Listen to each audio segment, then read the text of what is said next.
চম্পা কিচেনে সবাইকে জানাই স্বাগত। আজকে আমি বানাবো পাকা আমের আমসত্ত্বর। এটা খুব সহজ রেসিপি আর এটা খেতে খুব সুস্বাদু। এটা 1 বছর পর্যন্ত ঘরে রাখা যায়। এইভাবে বানালে সারা বছর ঘরে রেখে খেতে পারবেন। এটা খুব টেস্টি হয়।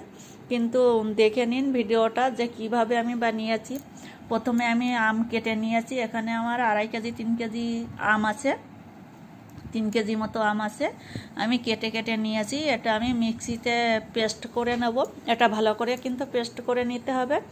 আর এখানে কড়াইতে আমি চিনি দিয়ে দিচ্ছি, একটু জল দিয়ে দেবো। চিনিটা কিন্তু আমি শিরাটা ভালো একটু ঘন করে নেব, না তো আমটা দেওয়ার পরে তো জল কেটে চলে আসে। চিনি আর আম যদি একসাথে দেওয়া হয় তাহলে কিন্তু জল জল ভাবটা বেরিয়ে আসে, তাহলে আমার সময়টা আরও বেশি লাগবে।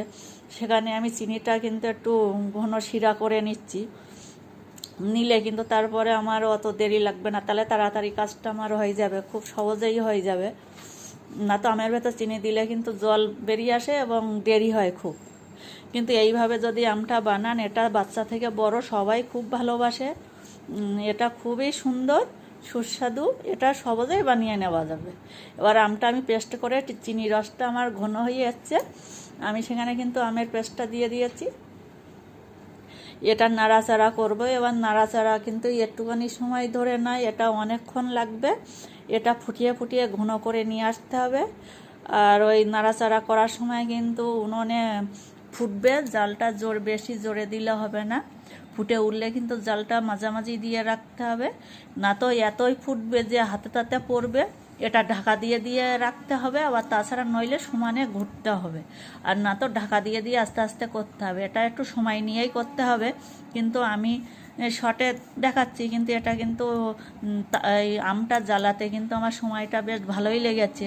দেখুন আমি ঢাকা দিয়ে দিয়ে নাড়াচাড়া করছি, না তো কিন্তু ঘন তো এটা যদি ফুটে হাতে মুখে পড়ে তাহলে কিন্তু সঙ্গে সঙ্গে ঠোসকা পড়ে যাবে। সেইভাবে যাতে ফুটে না পড়ে, সেইভাবে না, যদি সমানে এইভাবে নাড়া হয় তাহলে কিন্তু ফুটে পড়বে না, সেই সময়টা পাবে না। আর ঢাকা দিয়ে দিয়ে একটু একটু মানে জালটা কমিয়ে রেখে ঢাকা দিয়ে রাখলে আস্তে আস্তে ঘনটা চলে আসবে। আর এইভাবে ঘুটে ঘুটে বেশ কালারটাও চেঞ্জ হয়ে যাবে, ঘনটাও চলে আসবে। এটা কিন্তু হালকা থাকলে হবে না, তাহলে আপনার রোদটা বেশি লাগবে।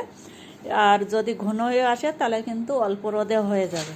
এবার অনেকে তো বলে যে আমসত্ত্বর বানিয়ে, পাকা আমের আমসত্ত্বর কিংবা কাঁচা আমের যে রোদ ছাড়ায়, ওটা কিন্তু মিথ্যা কথা।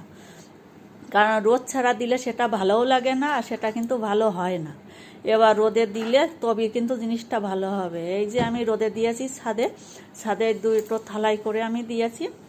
আর রোদে দিলে কালারটা সুন্দর হবে। কিন্তু এই আমটা কিন্তু ভালো ঘন করে এনেছি, যতটাই দেখিয়েছে তার ছাড়া কিন্তু অনেক ঘন করেছি। এখানে আমি আরও আচার রোদে দিয়েছি। সব আচারই রোদে না দিলে কিন্তু আচার ভালো হয় না।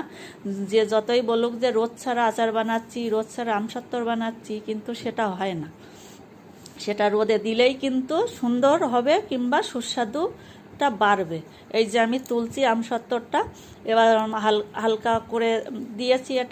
এটা দেখুন কি সুন্দর হয়েছে। আমি টান দিচ্ছি, উঠে যাচ্ছে, কিন্তু এটা খেতে খুবই সুস্বাদু হবে। আর ওই আমের যে চিনিটা দিয়েছি, অল্প একটু নুন দিয়ে দেবেন।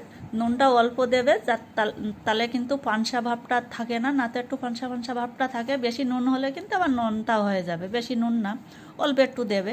কিন্তু এটা কি সুন্দর হয়েছে দেখুন। এটা সারা বছর ঘরে রাখা যাবে, ফ্রিজে রেখে দিলে তো নিশ্চিন্তা থাকলো সারা বছর। এটা খুবই সুস্বাদু, বাচ্চারা খুবই ভালোবাসে। তা এই